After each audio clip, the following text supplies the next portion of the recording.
at the celebration banquet for my international piano gold medal. My jealous cousin accidentally dropped a pot of scalding soup on my hands. All 10 fingers were ruined, and my piano career came to an abrupt end. To make me accept reality, and spare my accidental cousin from psychological pressure, my family hired a so-called top-tier psychological master in the industry to counsel me. The master looked at me and said, "This child is too obsessive. She needs to learn to be obedient." Thus, after 3 years of treatment, I became one son meek and gaichao, never touching the piano again. I even smiled and wished my cousin well as she performed everywhere with the award-winning piece I once played. The whole family praised me. "Look, this is so much better. A girl doesn't need to be so competitive." Until my brother, showing off, invited a hypnotist to entertain at a family gathering. I was randomly selected, and under hypnosis, I repeated word for word the entire process of how the master verbally abused me, mentally controlled me, and took all my new sheet music for himself, selling them at high prices to my cousin over those 3 years. The room fell dead silent. "Now relax. Return to the room you most buyan mandoy, don't want to face, but remember most deeply." The hypnotist's gentle voice echoed in my ears. My brother Julian's voice, full of pride and a hint of drunkenness. "Watch everyone. My sister is so obedient now, she'll do whatever you ask." Good-natured laughter broke out in the living room. My mom playfully slapped Julian. "Stop fooling around. Don't scare your sister." "Mom, don't worry. The Clara now isn't afraid of anything." Julian sounded triumphant. Yes, I wasn't afraid of anything anymore. Because I no longer had a soul. The hypnotist's voice continued to guide. "Tell me, what do you see? What do you hear?" I sat on the soft sofa, my body motionless, but my lips moved uncontrollably, in a flat, emotionless tone. "I see a white room. On the wall hang the words, Jingxin. Calm your heart. Master Miller sits across from me. He says, 'Clara, you ruined yourself, and you ruined your cousin Madison's happiness.' He says, 'A obsessive monster like you doesn't deserve your family's love.'" The laughter in the living room stopped abruptly. I could feel dozens of gazes fix on me instantly. The air seemed to freeze. Julian's drunkenness probably faded half away. He tentatively said, "Clara? Stop joking." I ignored him, still using that puppet-like voice to repeat the words buried deepest in my subconscious. "Master Miller says, you must learn to be grateful. Grateful that your cousin freed you. Grateful that your parents didn't abandon you, a useless thing. He says, those garbage-like notes in your head are the source of your pain. You must hand them all to me to purify." The first sheet music, Rebirth, took me 3 months to write. The scars on my fingers split open many times. Master Miller took it and praised me for being so obedient. He says, "This is your only value now." A month later, my cousin Madison won the gold medal at the National Youth Concert with a piece called Breaking Cocoon. I congratulated her. She hugged me and said, "Thank you, sister." I knew that was my rebirth. The second sheet music, Stardust, took me half a year to write. I wrote it secretly. My mom found it. She snatched the sheet music from my arms and cried. She said, "Clara, why won't you let yourself go? You're torturing yourself like this. It breaks my heart." She gave the sheet music to Master Miller. Master Miller tore it up page by page in front of me. He asked, "Do you still want to go back to that annoying old self?" He punished me by not letting me eat, making me sit in that white room for 2 days. He says, "There's a devil inside you. Only hunger and obedience can kill it." He says, "Your brother even said you used to be like a hedgehog. Now you're much better, like a cat." Julian's breathing in the silent living room was as heavy as a dying beast. I heard the sound of a cup shattering, then my dad's suppressed, furious roar. "Julian, what did you tell that beast?" I just said that. I didn't know." Julian's voice was full of panic and confusion. The hypnotist seemed to realize something was wrong, and tried to stop this out-of-control performance. "All right, now we'll step out of the room. Count to 3, and you'll wake up, forgetting all this."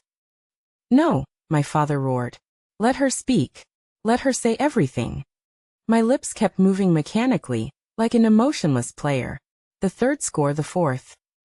I've lost count of how many there were. I wrote them on napkins, on the palms of my hands, on every scrap of white paper I could find. Every time, they'd be discovered and taken away.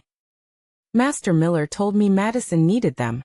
She was more worthy of the stage than I was, because her hands were unharmed. He said this was my atonement. If I transferred my talent to her, we'd both be redeemed. Every time Madison got a new piece, she'd give me some money, calling it pocket money. My mom told me to take it. She said, "Look how sensible Madison is. Help her, and she'll remember your kindness." She said, "You two sisters, one on stage, one off, supporting each other. That's what family is." I took the money. I bought so much candy with it. Master Miller said that when you eat candy, your brain releases dopamine, making you feel happy. He said I should feel happy. I was happy. I never had to practice the piano again, and the scars on my fingers faded. I slept well every night, because my mind was no longer filled with those noisy notes. I watched Madison in her beautiful performance dress, playing my pieces on TV, accepting everyone's praise. She said her inspiration came from her insights into life. She said the person she was most grateful to was her cousin. My accident had taught her the fragility and beauty of life. My mom wiped her tears beside her, saying, "Madison has really grown up so sensible." My dad nodded, telling me to learn from Madison's open-mindedness. My brother posted Madison's performance video on his Moments, captioning it, "A talented girl in the family, what an honor." They were all happy, so I should be happy too. I learned to smile. When Madison won awards, I smiled. When she signed with a top entertainment company and became the piano princess, I smiled. When she held a concert and the whole family went to support her, leaving me home alone, I smiled too. Master Miller said my smile was perfect, very obedient. He said I was healed. He said I was a successful creation. He said, "Enough." A shrill scream shattered the suffocating calm. It was Madison. Her face was as pale as paper, and she rushed over trembling, trying to cover my mouth. "Stop it. Clara, stop it. You crazy woman." Her fingers were cold, reeking of cheap perfume. The moment they touched my lips, my body jolted violently. The hypnotist's voice echoed futilely, "Wake up. Wake up." I opened my eyes. The world instantly regained its color and sound. Those cold, dark, shredded memories that had been suppressed for 3 years surged like a breached flood, crashing down the prison named obedience in my mind. I woke up, but on my face that perfect, once-sun smile still hung. I looked at the panicked Madison in front of me, at my father with a livid face, my mother in tears, and my brother frozen in place as if his bones had been pulled out, and the shocked, disdainful, and pitying gazes of all the guests in the room. Inside me was a desolate wasteland, completely still. I was cured. It was completely destroyed. My emotional response system had grown dull and numb under the day-after-day verbal torture of that master. When Madison saw me wake up, she looked as if she'd seen a ghost. She snapped her hand back and fell to the floor, tears and snot streaming down her face. She crawled toward me on her knees and grabbed the hem of my pants. "Sis, imsuri." I didn't mean it. That pot of soup was really an accident. I never thought it would turn out like this. I was just so jealous of you. I'm sorry. She babbled her confession, her sobs heart-wrenching. 3 years ago, I might have kicked her away and told her to get lost. But now, I just watched her quietly, then slowly swept my gaze over everyone present. My parents, my brother, my aunt and uncle, Madison's parents. Finally, my eyes settled on the hypnotist, who was at a loss. I tilted my head, the smile on my face unchanged, and asked softly in an extremely calm tone, "Who's next to be hypnotized?" As my words fell, the entire living room fell into a deathly silence. If my earlier retelling was a boulder thrown into the lake, then this calm fun one of mine was dynamite detonating at the bottom. Everyone was shaken to the core by the eerie smile on my face and the chill in my words. My brother Julian slammed his latest model phone hard on the floor. The screen instantly shattered into a spiderweb. His eyes were bloodshot, like a trapped beast enraged, and he growled, "Showing off? What the hell am I showing off? Am I showing off to my friends that my sister's become a soulless doll? Am I showing off that our whole family are murderers? He rushed to my mom, grabbed her shoulders, and shook her violently. Mom, did you hear that? Did you hear it all? What do you mean for her own good? What have we turned her into? My mom was already sobbing uncontrollably. When he shook her, she collapsed onto the sofa, only repeating, I didn't know. I really didn't know it would be like this. I just wanted her to stop hurting so much. No more pain? My dad's voice was as hoarse as sandpaper rubbing together. He pointed at my mom, then at my aunt and uncle huddled in the corner, his body trembling violently with extreme anger. Your way of making her stop hurting is to find a fraud to tell her she's a waste? To take away her last thing to fulfill another thief. That was our Zung family's prodigy. The only prodigy in generations of the Zung family. Ruined by you. Ruined by your own hands. He clutched his chest, his face turning purple instantly, his breathing becoming rapid. Arthur. Dad. The scene descended into chaos. My brother fumbled to support my dad, shouting for an ambulance. Some guests helped. Others quietly took out their phones and furiously snapped photos of this family drama worthy of the year's biggest spectacle. The second before my dad was lifted onto the stretcher, he still mustered all his strength to point at my aunt's family. I'm telling you. This isn't over. And I, from start to finish, just sat there quietly. I watched my dad being taken away. Watched my mom cry until she fainted.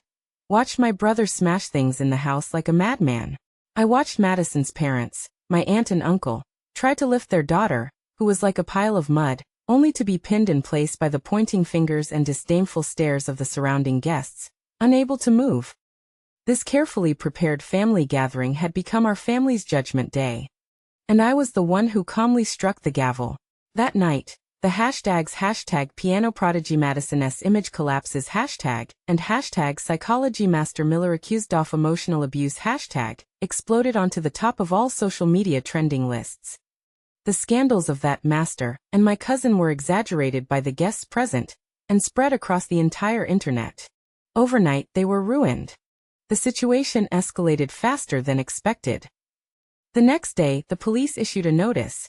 Miller was under investigation for multiple charges including emotional abuse and fraud. It said that when he was taken away, he was still yelling that I was his most perfect creation.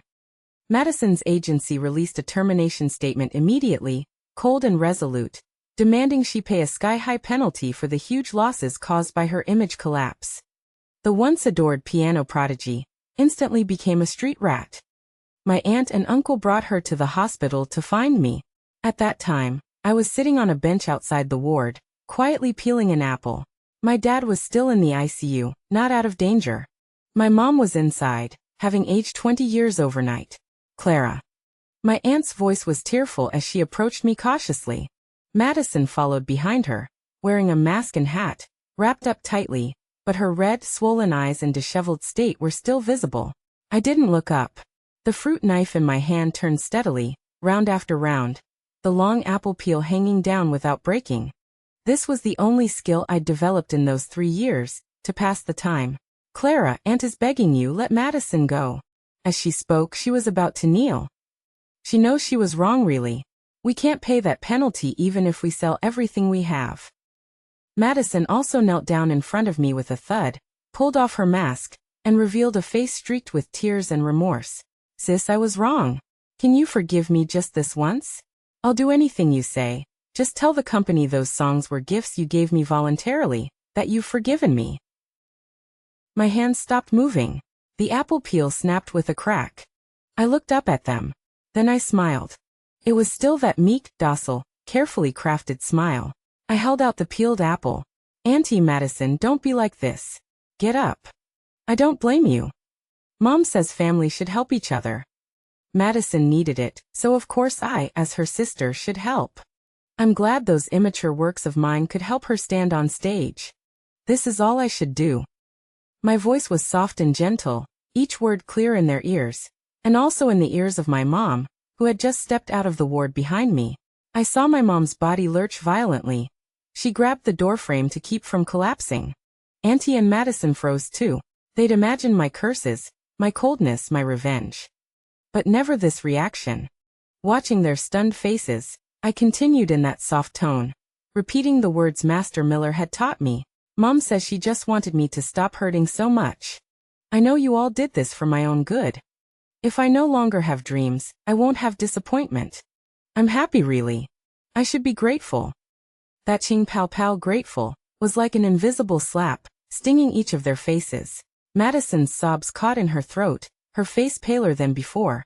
My mom pressed a hand to her mouth, letting out an uncontrollable whimper.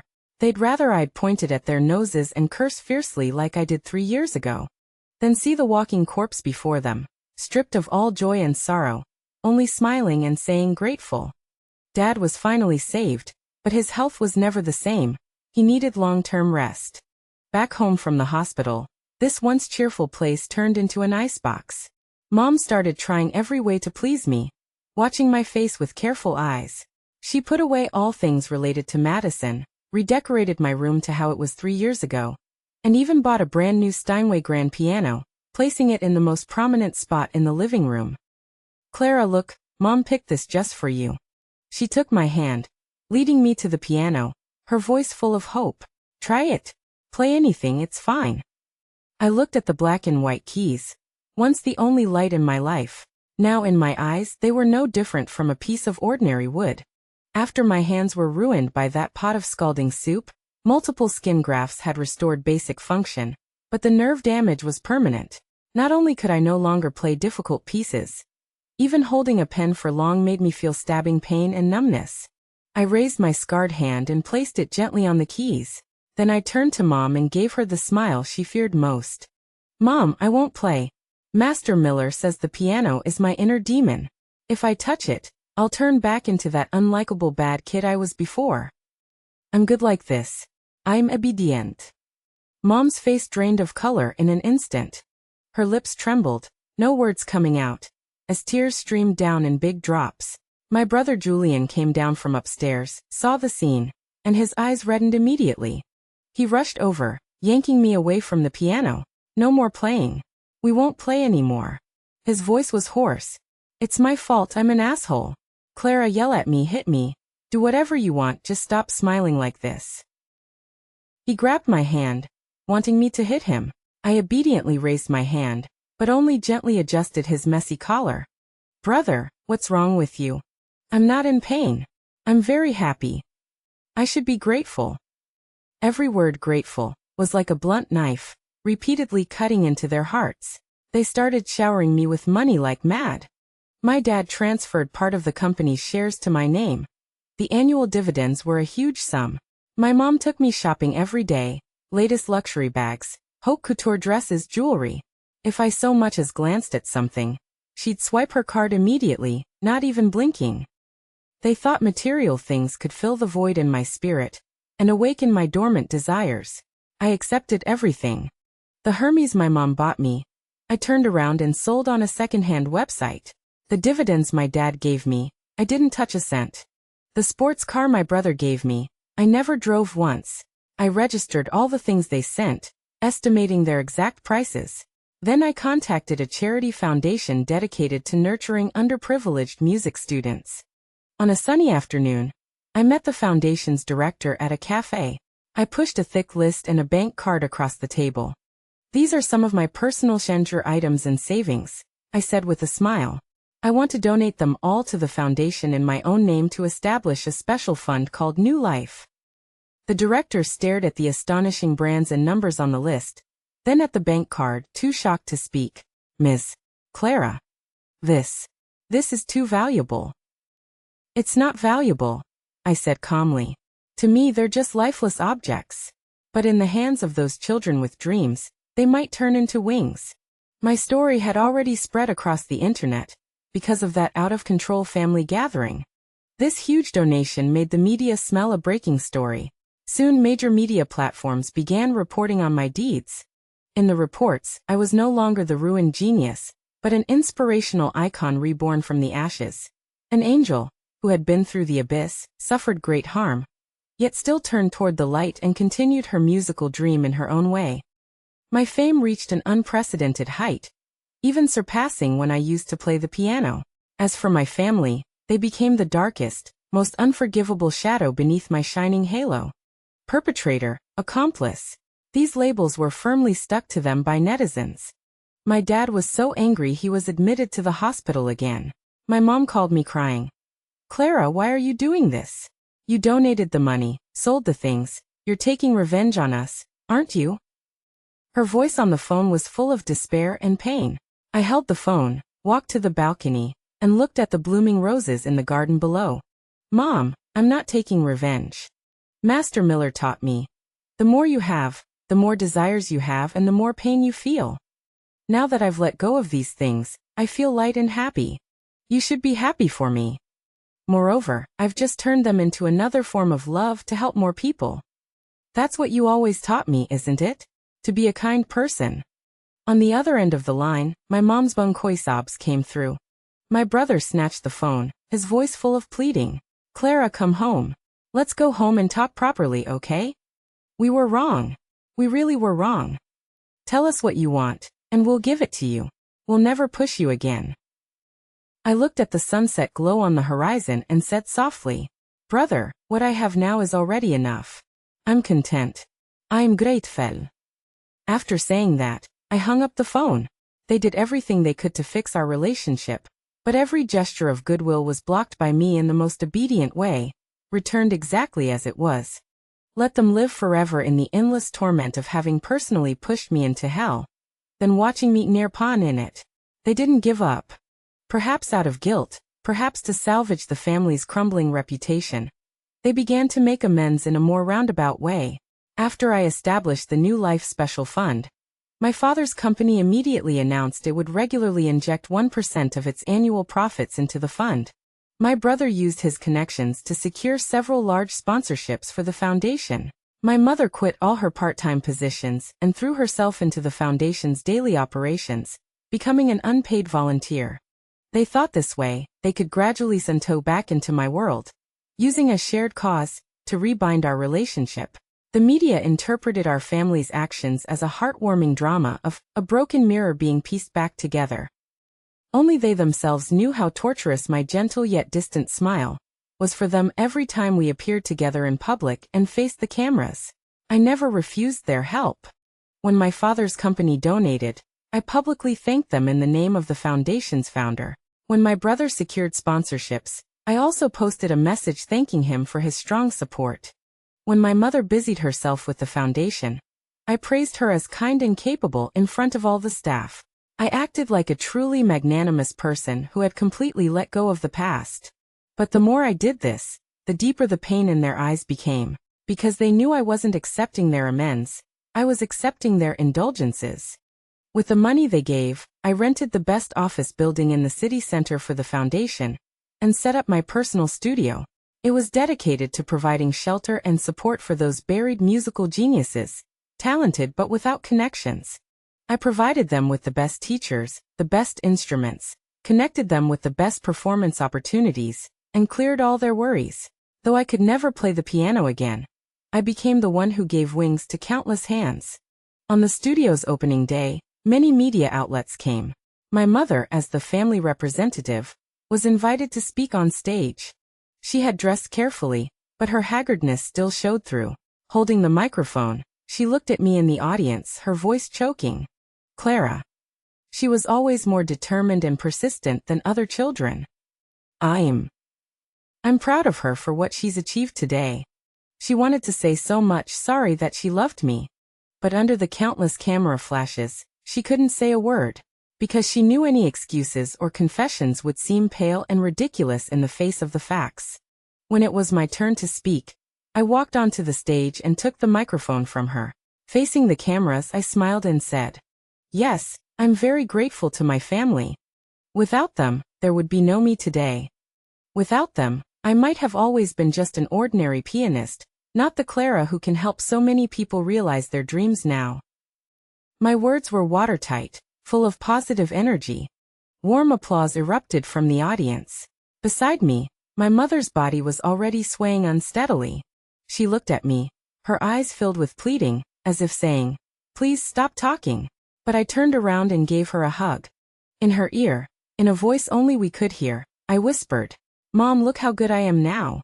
Isn't this the obedient daughter you wanted so badly back then? After the studio got on track, the first genius I discovered was a teenager named Jasper. He played the violin in an underground passage, ragged and defiant, but his music had a power that could tear at one's soul. He was exactly like me 3 years ago, before I was healed. I brought him back to the studio and gave him the best resources. At first, he was full of thorns, trusting no one. I didn't push him. I just brought him meals every day, sat quietly beside him while he practiced, and when he hit a bottleneck, used my remaining music theory knowledge to point out a direction or two for him. My hands are ruined, but my ears and brain still remember everything about music. One day, he grew frustrated with his practice and slammed the bow hard onto the floor. I quit. I can't play this piece at all. I walked over, picked up the bow, and wiped it clean with a tissue. Then switch to another one, I said. Switch to what? I don't want to play those clichés, he roared irritably. I looked at him and suddenly smiled. I have some pieces that have never been published. Maybe you can try them. I took an old USB drive out of the safe. Inside were all the scores that Master Miller had stolen from me over those 3 years, which I'd painstakingly re-recorded from memory. My rebirth, my stardust, my blood and tears. Jasper took the USB drive suspiciously and plugged it into his computer. When the first note flowed from the violin in his hands, he froze completely. It was a melody he'd never heard before, one filled with fragmentation and struggle yet yearning for light. He looked up, staring at me in shock. Who wrote this? An old friend, I said lightly. From that day on, Jasper changed. He was no longer irritable or resistant. He poured all his energy into these pieces. With his violin, he breathed new life into my silent notes. A year later, I took Jasper to Vienna to participate in the world's top classical music competition. My brother Julian insisted on coming along, saying he would take care of me. I knew he was just worried. On the day of the final, Jasper played my rebirth. When the last note faded, the golden hall erupted in thunderous, unceasing applause. Unsurprisingly, Jasper won the gold medal. Standing on the glorious podium under the spotlight, the once rebellious boy burst into tears. Holding the trophy, he faced the audience and the cameras around the world, and in halting English shouted, "This award doesn't belong to me. It belongs to my teacher, Ms. Clara. She gave me a second life. She wrote these great pieces. She is the real genius. Thank you, Teacher Zeng. She is the light for all of us." All the cameras instantly turned to me, sitting in the front row. I stood up, and toward Jasper on the stage and all the audience, I gave my signature gentle, perfect smile. Beside me, my brother Julian, a man in his 30s, buried his face in his hands and wept uncontrollably, caught between endless glory and endless regret. He finally understood. What they had destroyed was never just a pianist. It was an era. After returning from Vienna, I became a true legend. The Midas touch godmother of music, the angel whose wings were broken yet sheltered an entire forest. The media piled every praiseworthy term onto me. Jasper's success was just the beginning. My studio became a holy land for all unrecognized musicians. The champions I nurtured stood atop the world one after another. Violinists, cellists, classical guitarists. Most of them played my pieces. Behind every piece lay my 3 years of hellish memories. At every award ceremony, they would thank me through tears. "Thank you, Teacher Zeng, she is the light for all of us." And my family became the most awkward backdrop at these grand ceremonies. They would attend in grand attire, sitting in the most prominent seats, trying to show the world the harmony of their family. But every time, when my student thanked me on stage and the camera panned over them, the expression on their faces, mingled with pride, heartbreak, and endless regret, felt like a public execution. They wanted to make amends. My father's company became the biggest investor in my studio. My mother became my most dedicated life assistant, bringing soup to the studio every day and fussing over my well-being. My brother became my full-time driver and bodyguard, never leaving my side. I never refused. I accepted everything from them with a clear conscience. Then, in the calmest way possible, I reminded them what the root of all this was. At a family dinner, my mother picked up a chopstickful of sweet and sour ribs, my favorite dish once. "Clara, eat more. You've gotten so thin." I smiled, ate it, then put down my chopsticks. Thank you, Mom. However, I prefer sugar now. Master Miller said sugar makes people happy. In an instant, the atmosphere at the table plummeted to freezing. My father's hand, which had just lifted a wine glass, froze midair. My brother's face lost all color in a flash. My mother's tears fell again. I looked at their pained expressions, but my heart remained completely unmoved. I was just stating a fact they had created with their own hands. I never paid attention to what happened to Madison afterward. I heard her family sold all their property to barely pay off part of the liquidated damages, then moved to an unknown third-tier city, living in destitution. My aunt called me a few times, crying and begging. Clara, I know we wronged you, but she's your sister after all. You can't just watch her die. After listening, I replied calmly, Aunt, I'm sorry to hear that. Maybe you can hire a psychiatrist for her. Make sure to find a good, professional one. After all, mental health is really important. After speaking, I hung up and blocked her number. I'm not a saint. My kindness was boiled, evaporated, and vanished completely in that pot of scalding soup 3 years ago. 2 more years passed. My studio had become the Whampoa Military Academy of the classical music world. Everyone who left my studio became a leader in their respective fields. The name Zung's Army resounded internationally, and I, Clara, who could never touch the piano keys again, became an unparalleled musical symbol of this era. My father's health improved a lot with careful care, but he no longer cared about the company. His only daily joy was collecting all the reports about me and my students, making them into thick scrapbooks. My mother's hair turned completely white. She no longer tried to make amends with material things, but followed me silently like a shadow, taking care of my daily needs. My brother became taciturn. He quit smoking and drinking, devoting all his energy to managing the family business and my foundation. They were all atoning in their own ways. They thought time could dilute everything. Until that day, I received a call from the prison. It was Miller. He had gotten a sentence reduction for good behavior in prison, and was about to be released. On the phone, his voice was hoarse and Fung frenzied. Clara, my masterpiece. You never expected it, did you? I'm coming out soon. These years inside, I've been thinking about you the whole time. You wait. When I get out, I'll come see you in person.